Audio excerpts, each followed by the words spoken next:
목표 달성이나 꿈을 이루는 방법에 대해서 우리는 이미 너무 많은 방법을 알고 있다.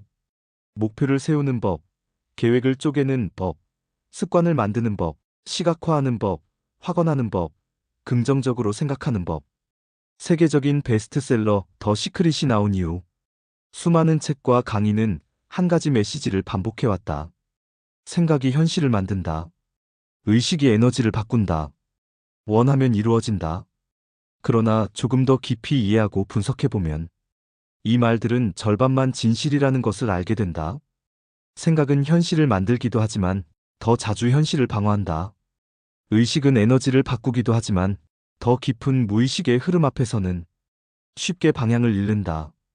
그래서 이 영상은 어떻게 더 열심히 할 것인가가 아니라 왜 이미 알고 있는 방법들이 작동하지 않는가에서 시작한다. 목표 달성은 기술의 문제가 아니라 의식 구조의 문제이기 때문이다. 첫 번째 목표는 미래의 사건이 아니라 현재의 상태다. 우리는 목표를 이렇게 정의한다. 앞으로 이루고 싶은 것. 지금은 없지만 언젠가는 얻고 싶은 것. 그러나 뇌과학적 관점에서 이 정의는 이미 실패를 내포한다. 정말 중요한 것은 뇌에는 미래가 없다는 것이다. 뇌는 오직 현재 활성화된 신경회로만을 현실로 인식한다. 미래는 우리가 만들어낸 허상이고 일종의 개념일 뿐, 뇌의 입장에서는 현실도 아니고 지금 내가 하는 경험도 아니다. 즉, 미래의 성공을 아무리 상상해도 현재의 불안 결핍작이 의심 상태가 유지된다면 뇌는 이렇게 학습한다. 나는 지금도 부족하다. 아직 안전하지 않다. 목표는 미래의 보상이 아니라 지금 어떤 상태로 살아가고 있는가에 대한 결과값이다. 이 말이 조금 어렵게 들릴 수도 있다. 쉽게 예를 들어서 이렇게 생각해보자. 내가 짝사랑하는 이성이 오늘 밤 나에게 사랑한다고 고백할 예정이라는 것을 내가 알고 있다면 나의 태도는 어떻게 달라질까? 그 사실을 알기 전에는 어떻게 하면 그 이성에게 점수를 더 딸 수 있는지 전전긍긍하면서 모든 비위를 맞추기 위해서 노력한다. 그러나 그 사실을 알게 된 순간 아직 고백하지 않았지만 나의 상태는 그녀와 어디로 데이트를 갈지 고민한다. 나에게는 아직 일어나지 않았으며 불확실한 미래의 일이다. 그러나 뇌에게는 이미 일어난 지금, 현실의 일이 되어버린 것이다. 그리고 내가 아니라 뇌는 이미 일어났다고 믿는 그 현실에 대응하여 신체 반응을 일으킨다. 즉, 내가 달성하고자 하는 목표가 계속 불확실한 미래의 사건으로 남아있으면서 나의 반응과 태도는 아직도 목표 달성을 불확실한 사건으로 인지하고 있다면 그건 뇌에게 일어나지 않은 일이며 일어나지 않을 확률이 높은 일이 되어버리는 것이다. 정말 목표를 이루고 싶다면 목표를 달성하고 싶은 일, 불확실한 일이 아니라 이미 일어난 일로 인지해야 한다. 지금 당신이 어떤 태도로 살아가고 있는지 그 상태로 인해서 뇌는 목표를 인지한다는 것이다. 두 번째, 목표를 방해하는 가장 강력한 힘, 정체성. 사람들은 의지를 과대평가한다. 그러나 인간의 행동을 실제로 결정하는 것은 바로 정체성이다. 정체성이란 무엇인가? 정체성은 나는 어떤 사람인가에 대한 명시적 비명시적 믿음의 총합이다. 나는 노력해야 겨우 살아남는 사람이다. 나는 특별한 재능이 없는 사람이다. 나는 항상 뒤처지는 쪽이다. 나는 안정이 필요한 사람이다. 이 믿음들은 대부분 어린 시절과 반복된 경험 속에서 무의식적으로 형성된다. 그리고 뇌는 이 정체성을 지키는데 모든 에너지를 사용한다. 그래서 목표가 정체성과 충돌할 때 뇌는 목표가 아니라 정체성을 선택한다. 실패는 이때 게으름이 아니라 정체성에 대한 충성이다. 당신은 당신을 어떤 사람으로 정의하고 있는가? 당신이 정의 내리는 당신이란 어떤 사람인가? 실제 당신이 어떤 사람인지는 전혀 중요하지 않다. 실제로 연구 결과에 따르면 대부분의 살인자나 범죄자는 자신을 범죄자로 인지하지 않고 오히려 사회에 선한 영향을 끼치는 위대한 사람으로 인지하고 있었다. 그들은 철저하게 자신의 정체성을 위대한 사람으로 인지하고 있었던 것이다. 그들이 실제로 범죄를 저지르고 벌을 받는 것은 전혀 중요하지 않았다. 그들은 온갖 범죄를 저지르면서도 자신을 위대한 사람으로 인지하고 있었으니까. 당신도 마찬가지다. 당신이 지금 이 순간 실제로 어떤 사람인지는 전혀 중요하지 않다. 중요한 것은 당신이 어떤 사람이든 상관없이 당신 자신을 어떤 사람으로 스스로 인지하고 있냐는 것이다. 일을 못하고 돈도 없고 능력도 없는 백수일지도 모른다. 그건 상황이다. 당신이 아니다. 진정한 실패는 실패한 상황이 생겼을 때 결정되는 것이 아니라 자신이 스스로 실패했다고 인정할 때라는 사실을 잊지 말아야 한다. 지금의 상황이 어떻든 당신 자신을 당신이 되고 싶은 그 모습으로 인지하고 정체성을 다시 만들어야 한다. 세 번째, 시각화의 본질은 이미지가 아니라 신경 패턴이다. 시각화가 효과가 없다고 느끼는 사람들은 대개 이렇게 말한다. 상상은 잘하는데 현실은 안 바뀐다. 여기에는 중요한 오해가 있다. 뇌는 보는 것을 믿지 않는다. 뇌는 반복된 상태를 믿는다. 시각화가 작동하는 조건은 이미지가 선명하냐가 아니라 신체 감정주의의 패턴이 얼마나 실제 경험과 유사한가다. 진짜 시각화가 일어날 때 다음과 같은 변화가 나타난다. 호흡의 리듬이 바뀐다. 가슴이나 복부의 긴장이 풀린다. 생각의 속도가 느려진다. 증명해야 한다는 압박이 줄어든다. 이때 뇌는 이 상태가 나의 기본값일 수 있다고 학습한다. 시각화는 미래를 당기는 기술이 아니라 현재의 신경 기본값을 재설정하는 과정이다. 시각화를 마법으로 인지하면 안 된다. 어떻게 보면 마법처럼 보일 수도 있다. 그러나 마법이 아니라 카르마에 가깝다고 볼 수 있다. 예를 들어서 나는 멋진 몸매를 가지기를 원한다.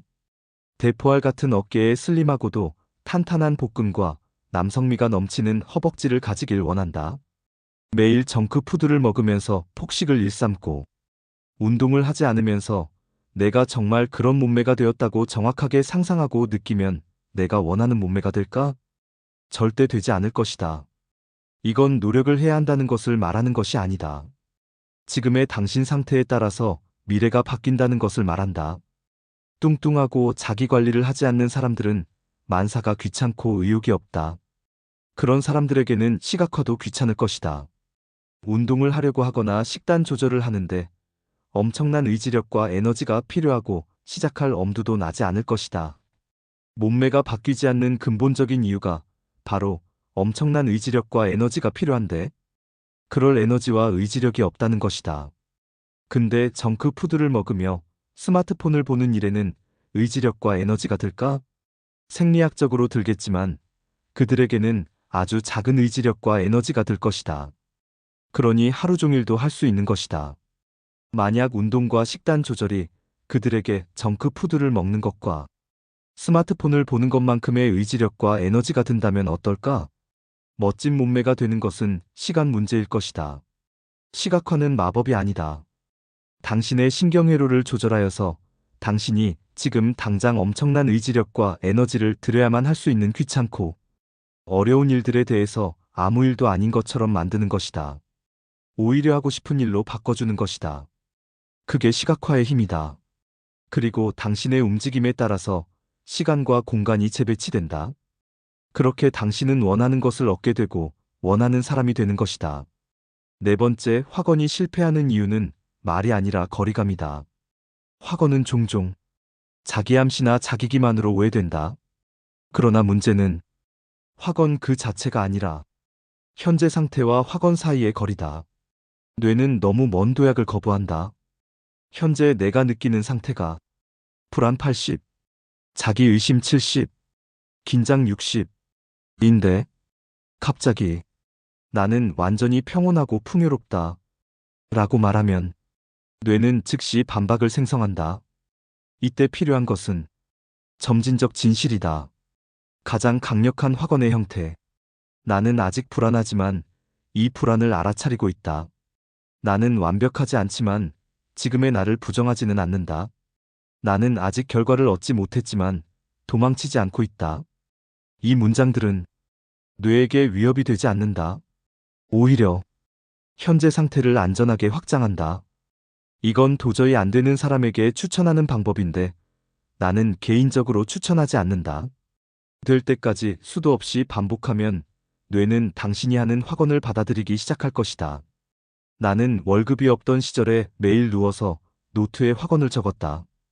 나는 한 달에 1억을 버는 사람이다라고 수백 번씩 적었다. 처음에는 괴리감이 느껴지고 이상했다.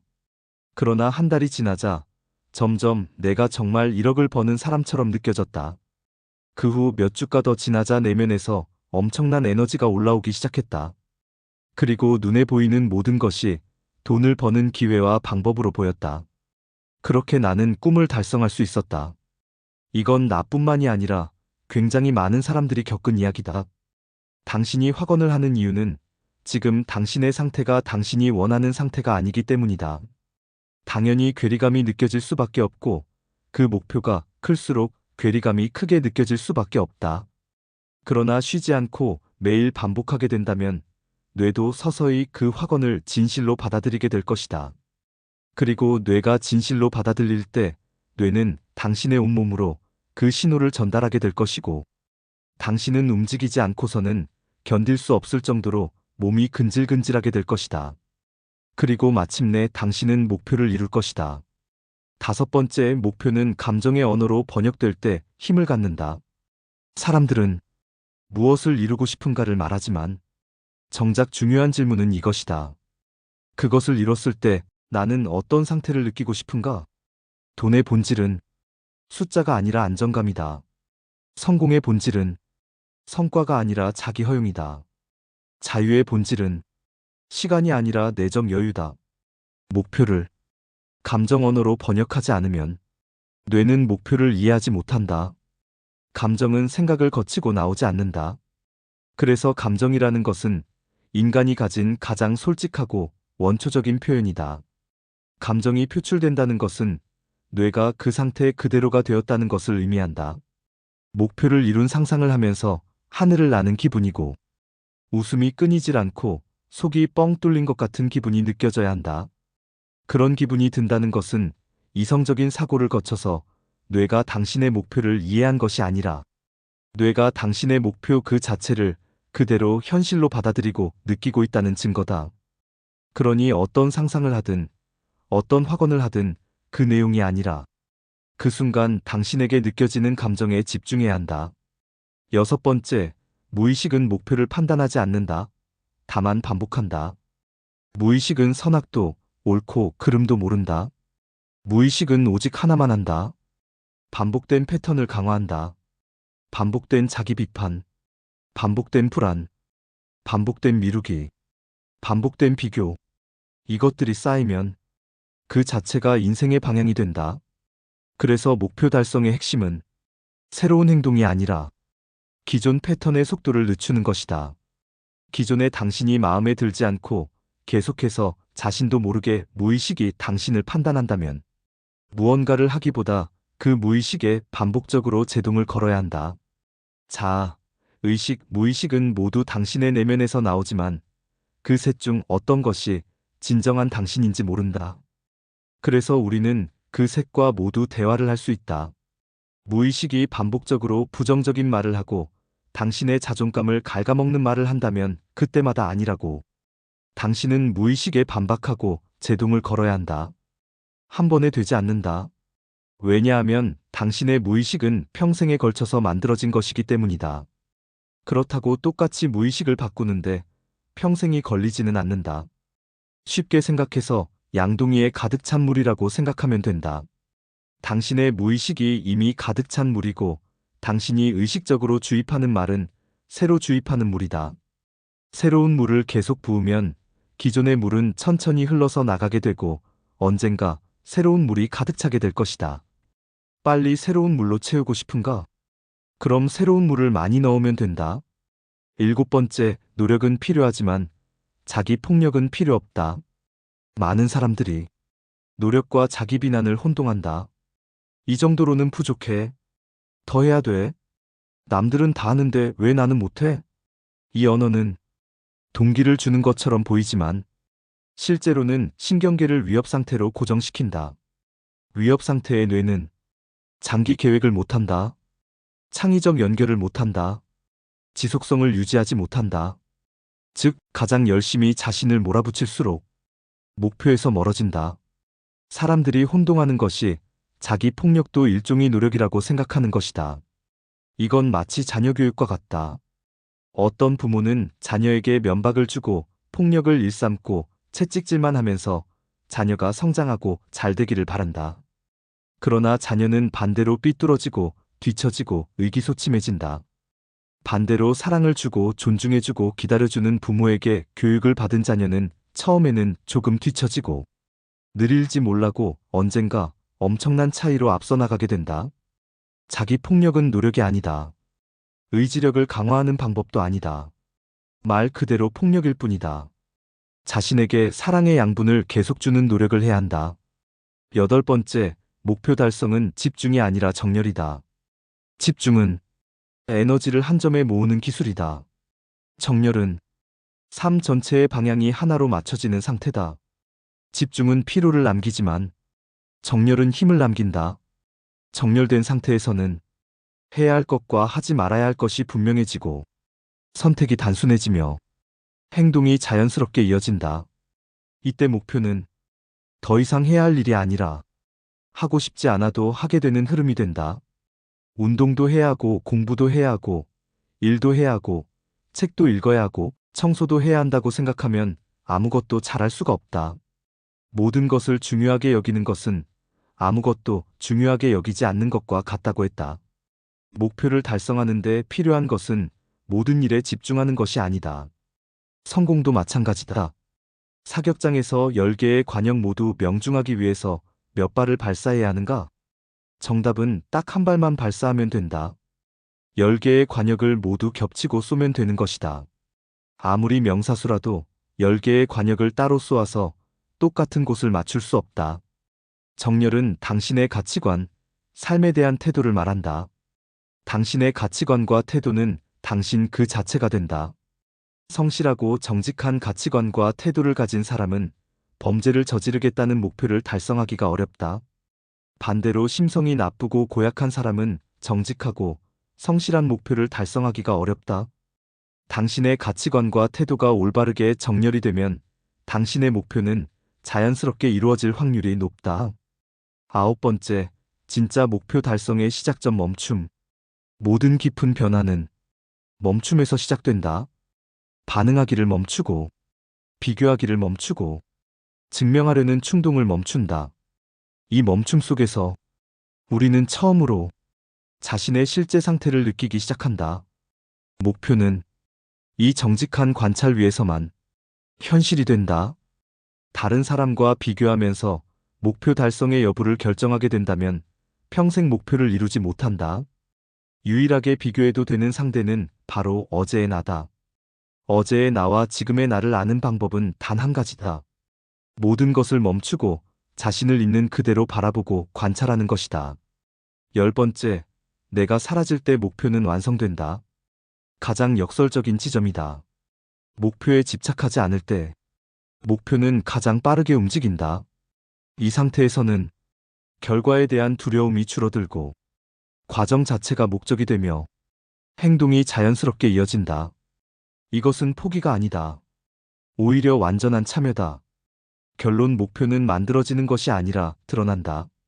목표는 어디선가 끌어와야 할 대상이 아니다. 그것은 당신의 의식 상태가 바뀌었을 때 자연스럽게 드러나는 결과다. 그래서 가장 중요한 질문은 끝까지 이것 하나다. 나는 지금 어떤 상태로 이 순간을 살고 있는가? 이 질문이 깊어질수록 목표는 더 이상 멀리 있지 않다. 이미 당신의 현재 안에서 형태를 갖추고 있기 때문이다. 더 깊고 유익한 칼럼은 프로필에 있는 칼럼을 참고해 주세요. 시청해 주셔서 감사합니다.